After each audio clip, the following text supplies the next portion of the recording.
Hello guys, welcome back to അനഗൈപ്പ് YouTube channel. നിങ്ങൾക്ക് എൻ്റെ തമ്പ്നെയിൽ കണ്ടപ്പോൾ മനസ്സിലാവും ഈ വീഡിയോ എന്താണെന്നുള്ളത്. ഞാൻ ആക്ച്വലി ഉറങ്ങാൻ കിടന്നതാണ്. അപ്പം എന്നെ എൻ്റെ ഒരു ഫ്രണ്ട് വിളിച്ചിട്ട് പറഞ്ഞു, എമ്പുരാൻ്റെ ട്രെയിലർ ഇറങ്ങിയിട്ടുണ്ടെന്ന്. As an officially Mohanlal fan അത് കാണാണ്ട് ഞാൻ ഉറങ്ങാമോ? പാടില്ല. അത് ഫസ്റ്റ് ടൈം കണ്ടുകൊണ്ട് അതിൻ്റെ റിയാക്ഷൻ എടുക്കാതിരിക്കാമോ? പാടില്ല. ഇത് രണ്ടും ചെയ്യാനായിട്ട് ഞാൻ ചാടി എഴുന്നേറ്റ് ഇച്ചിരി ലിപ്സ്റ്റിക്കൊക്കെ വാരിപ്പൊത്തി ലൈറ്റൊക്കെ സെറ്റ് ചെയ്ത് കാണാനിരിക്കുകയാണ്. അതായത് ഞാൻ എൻ്റെ ഫസ്റ്റത്തെ ആ സ്നീക്ക് പീക്ക് പോലും ചെയ്തിട്ടില്ല, നിങ്ങളുടെ ഒപ്പം കാണാൻ വേണ്ടിയിട്ടാണ്. ഓക്കെ, അധികം വർത്താനം പറഞ്ഞ് കളയാണ്ട് എനിക്ക് സമയമില്ല, നമുക്ക് വീഡിയോ കാണാം. അതെ,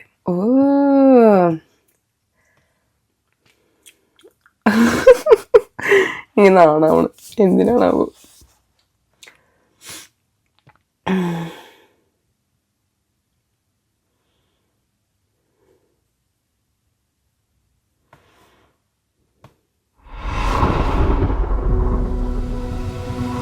എന്റെ മക്കളല്ല എന്റെ പിന്തുടർച്ചക്കാർ. എന്നെ പിന്തുടരുന്നവർ ആരാണ്? അവരാണ് എന്റെ മക്കൾ. അതെ, ഈ സംസ്ഥാനത്തിനെ നിരന്തരം തകർത്താൻ ശ്രമിച്ചുകൊണ്ടിരുന്നത് മുന്നിൽ നിന്ന് പൊരുതിയ ശത്രുക്കളായിരുന്നില്ല.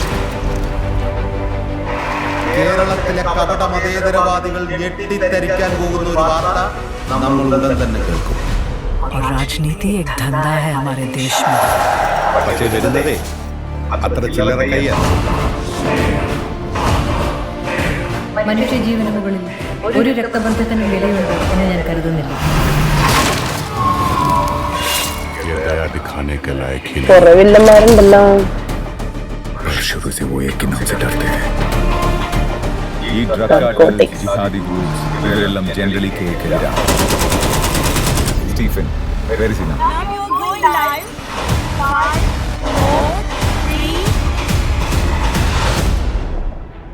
उसकी आंखें सब देख പിതാവിന്റെയും പുത്രന്റെയും ഇടയിൽ വിരിഞ്ഞ ഇരുട്ടിന്റെ പൂവ്, തമോഗോളങ്ങളുടെ എമ്പുരാൻ.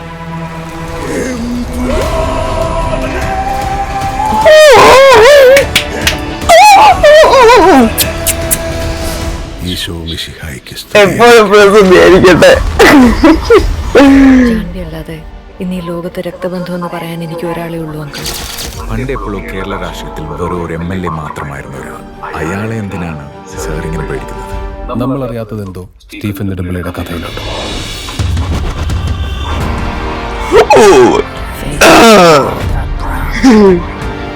ദൈവപുത്രൻ തന്നെ തെറ്റ് ചെയ്യുമ്പോൾ ചെകുത്താൻ ആശ്രയിക്കാൻ.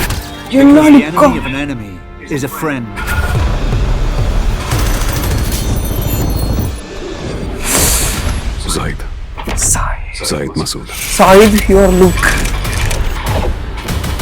We have to end this. You are Luker.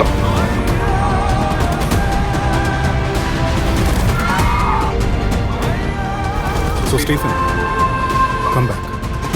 Save your land. Save. ഉണ്ടോ മോനെ വെള്ളാരെ തന്നോടോ അവർക്ക് അവിടെ മോനെ.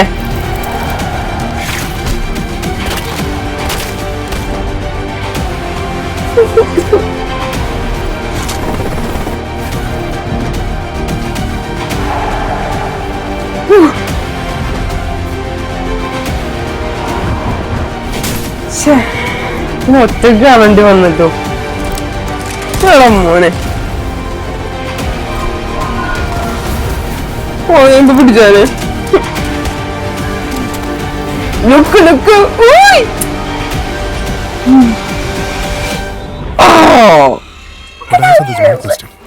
Who are you really? Lucifer.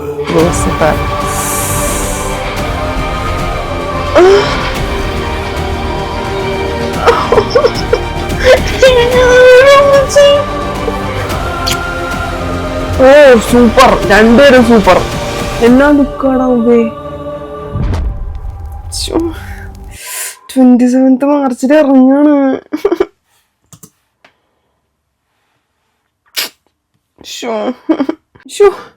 എനിക്ക് കാണണം.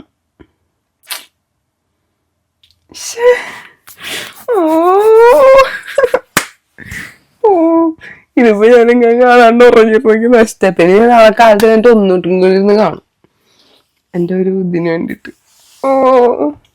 എന്നാലും മോഹൻലാലേ കർഷകനല്ലേ മാഡം, ഒന്ന് കള പറിക്കാൻ ഇറങ്ങിയതാ, അതെനിക്ക് ഇഷ്ടമായിരുന്നു. പിന്നെ എന്റെ പിള്ളേരെത്തോടാ അതെനിക്ക് ഇഷ്ടമായിരുന്നു. എന്തായാലും പൊളി സാധനം എനിക്ക് കാണുന്നുണ്ട്. പക്ഷെ ഞാൻ ഒറ്റക്കാണോടെ, എങ്ങനെ പോയി കാണും? അതാണ് ഈ കാണുന്നു. ഞാൻ എഴുന്നേറ്റ് മറ്റേ കൂവല് കൂവലല്ല, മറ്റേ ഇങ്ങനെ പ്രൗഡായിട്ടുള്ള കൂവലല്ലേ, ഞാൻ അറിയാണ്ട് വന്നു പോകും, ഇങ്ങനെ രോഞ്ചാമൊക്കെ വരും. എൻ്റെ മോനെ set set super Odam ആയിരിക്കുള്ളൂ, super Odam. നോക്കിക്കോ, മറ്റേ 100 crore ബോക്സ് ഒക്കെ ഖത്തം കുദാ ഹുവ. ഇപ്പൊ ഇതിനൊക്കെയാണ് നാട്ടിൽ വേണ്ടേ, ഇതിന് വേണ്ടിട്ടാണ് നാട്ടിലുണ്ടാവണ്ടേ. ഇതിനൊക്കെ നാട്ടിലില്ലെങ്കിൽ പിന്നെ എന്തിനു ജീവിച്ചിരിക്കുന്നത്? ഇപ്പൊ ചത്തൂടെ? എൻ്റെ അടുത്ത് തന്നെ.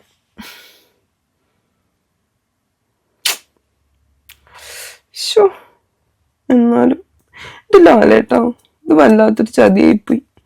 നാട്ടിലുള്ളപ്പോ റിലീസ് ചെയ്യാറുന്നില്ലേ.